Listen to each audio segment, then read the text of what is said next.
We got 5 minutes on the clock. What is your name and what is your podcast show?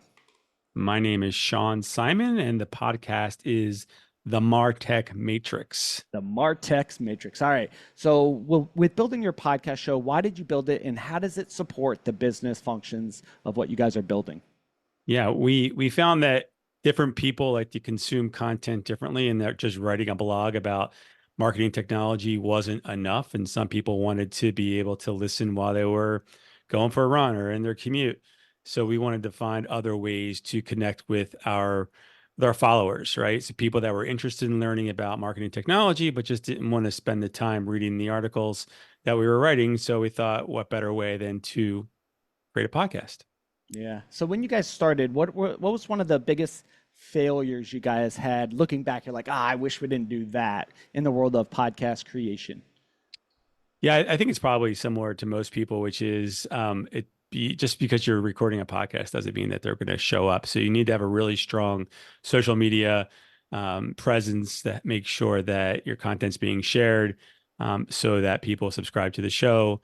Make sure your content's available on as many channels, if not every channel possible. So I think at first we thought we would just make a podcast, and then I realized most of my time is actually spent promoting the podcast than it is actually recording the podcast. Yeah, isn't that interesting? If you build it, they will come, right? Kevin Costner says Yeah. that. Doesn't always work that way. What have you found to be one of the greatest rewards of having a podcast show for you and your business?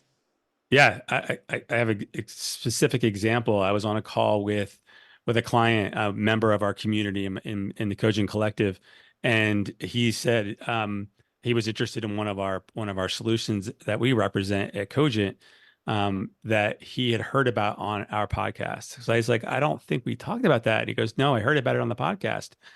And I thought, okay, perfect. This was the entire purpose of the podcast. I don't know how many times that's happened. He's the only one that's fessed up to it, but it was rewarding to hear that for sure. Yeah. Isn't it funny that, a lot of times people are like, "Hey, I heard you on the podcast or I listened to your episodes," and you're like, "Wow, I sometimes as a podcast host, I have no clue who's listening because sometimes it feels like a one-way conversation." And then when they say it, I'm like, "Wow, all of it was worth it because I just closed a big deal or relationship." Yeah, for sure. I had people I'll be on a call with just catching up, and they'll be like, I heard this on your podcast and it taught me so much, or I learned so much listening to your podcast. And I make it so that they can get it in a really quick way. I always tell people, listen, I'm going to tell you exactly what the show is about in the first 30 seconds, what business problem this guest is trying to solve for with their company. If you don't have that problem, hang up, shut the phone off, whatever you're listening. Don't listen. I don't want to waste your time. I don't want you to think of me as somebody who wastes your time. I've listened to podcasts waiting for that aha moment, and it doesn't come, and I'm just like, I'm done. Like, I don't even want you to listen because if you don't have that problem, it's not going to resonate with you. And I'd rather have you come back or listen to another episode. Yeah. So, do this. What was one of your greatest moments in podcast or one of your worst moments in podcasting? Well, one of the worst moments was certainly having a dog bark right behind me.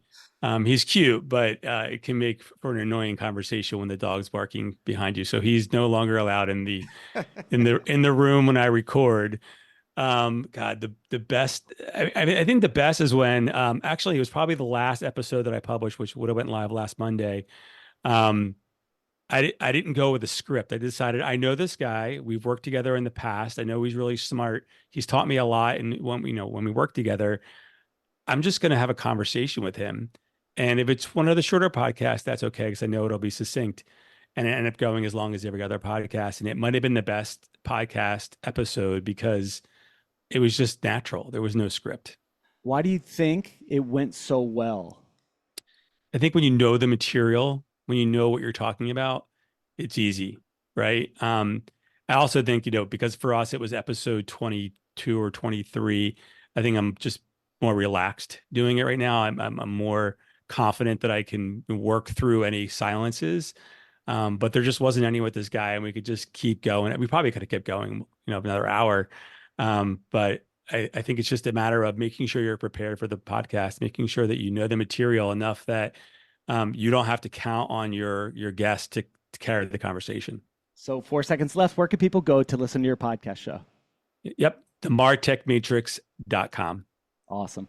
Fellow podcast hosts and creators, as always, reach out to our guests and say thanks for being on the show. Their contact information will be in the show notes below. If you have a podcast show or a YouTube channel that you'd like to talk about here on Podcast Host Army, head on over to podcasthostarmy.com, fill out a quick form, maybe get you on the show next. Till then, talk to you all next episode.